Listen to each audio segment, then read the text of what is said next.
All right, so this is a video on isomers, specifically configurational isomers, okay? So if we look at this, which is cyclohexane, right? 1, 2, 3, 4, 5, 6 carbons.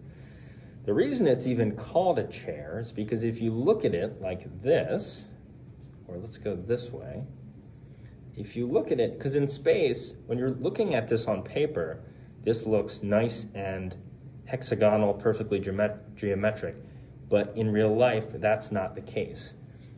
Because when you actually make this with your model kit, you see that it looks like this.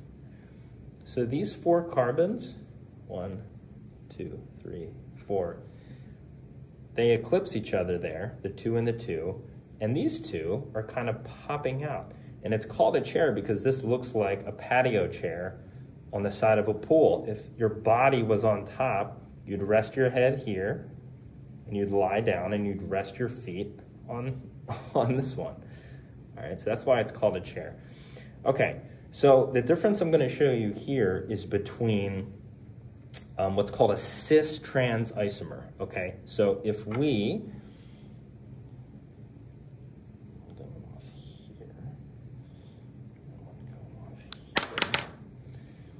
add 2 methyl groups to our chair, okay, so this is our same chair that we had, but I added a methyl group to where we're resting our head, and I added a methyl group to where we're resting our feet, okay?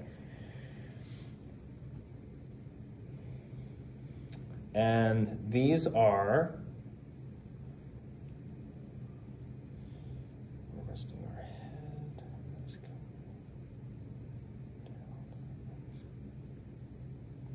Had to just kind of bend it a little bit, but this is slanting downward.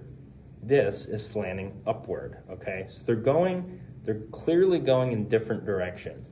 They're going in different directions. That is called a trans isomer, okay?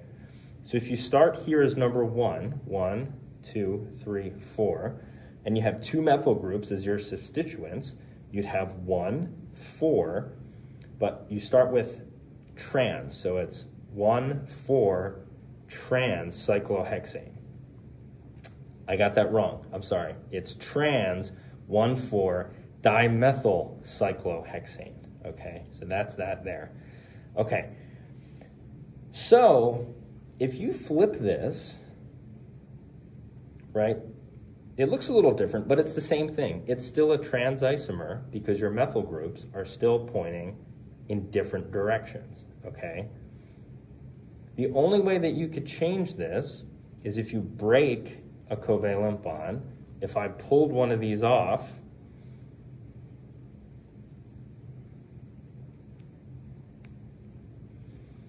so this is still the same molecular formula. This is an isomer, but I broke a covalent bond here, and now these are both pointing in the same direction. So this would be cis 1,4 dimethyl cyclohexane, okay?